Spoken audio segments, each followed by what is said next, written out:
राधे राधे दोस्तों। आप सभी को सावन के महीने की बहुत बहुत शुभकामनाएं। जैसे कि सावन चल रहा है तो सावन का में आज मंगलवार के दिन हम सुनेंगे मंगला गौरी व्रत कथा। तो आइए बड़े ही प्रेम से बोलते हैं, देवों के देव महादेव की जय हो। आप सबका दिन मंगल हो। तो चलिए शुरू करते हैं मंगला गौरी व्रत कथा। एक समय की बात है, एक छोटे से गांव में एक साहूकार अपनी पत्नी के साथ निवास करता था। साहूकार धनवान था और उसके घर में किसी भी प्रकार की कोई कमी नहीं थी। फिर भी वह और उसकी पत्नी संतान ना होने के कारण दुखी रहते थे।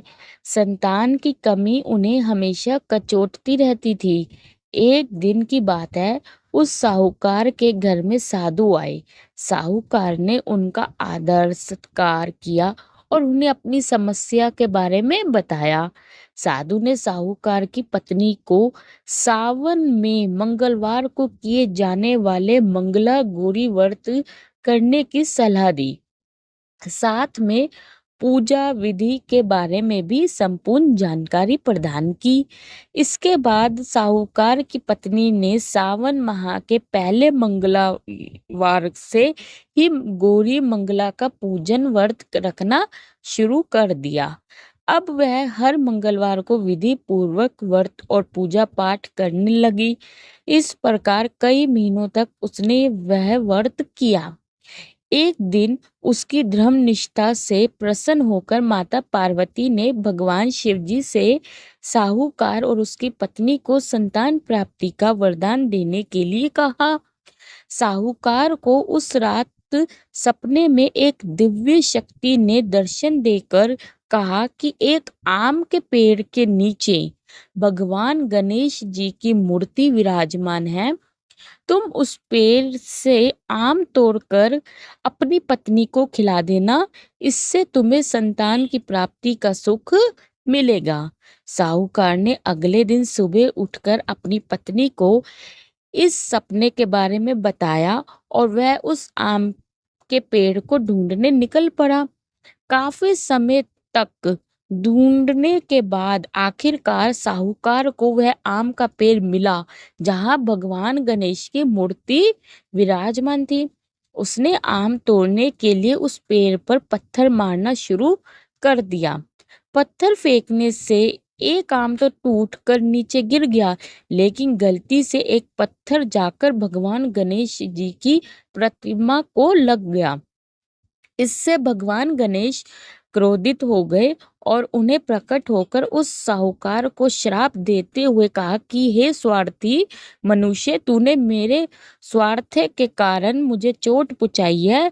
तुझे माँ पार्वती की कृपा से संतान की प्राप्ति तो होगी, लेकिन उसकी जो मौत है वो 21 वर्ष की आयु में हो जाएगी।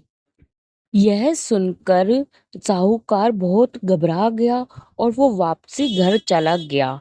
उसने वह फल अपनी पत्नी को खिला दिया और किसी को भी इस घटना के बारे में नहीं बताया।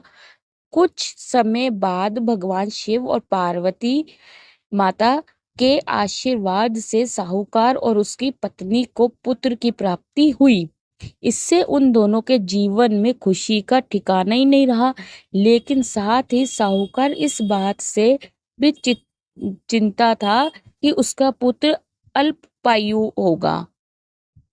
देखते ही देखते वह बालक 20 वर्ष का हो गया और व्यापार में अपने पिता के साथ हाथ बटाने लगा।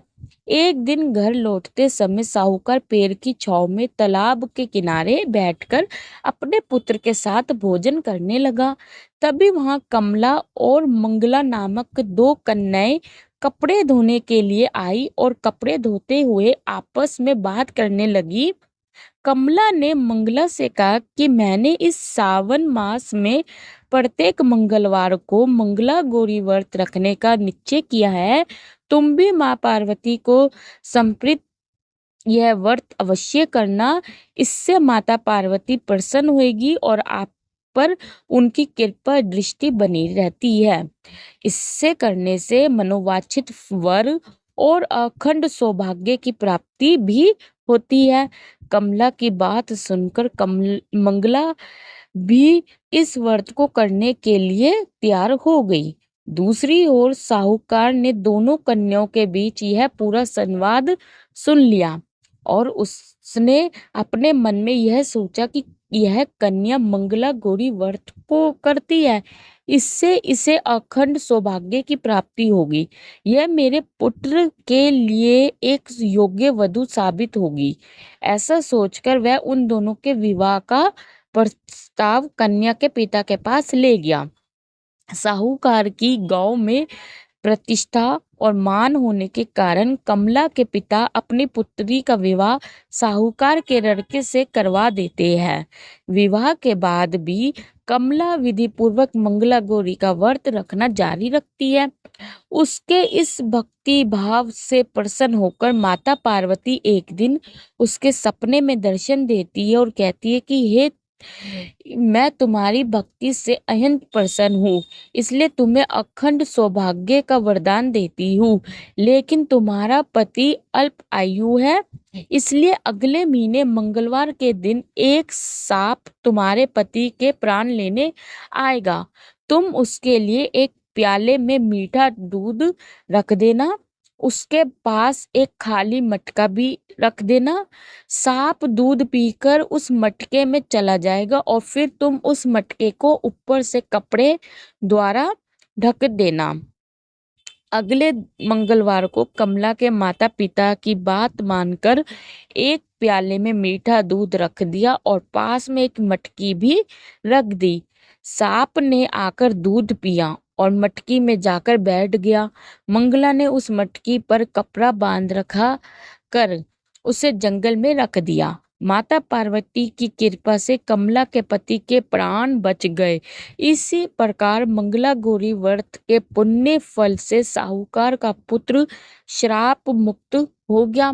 जब कमला ने घर में सबको इस चमत्कार के बारे में बताया तो सभी आश्चर्यचकित रह गए।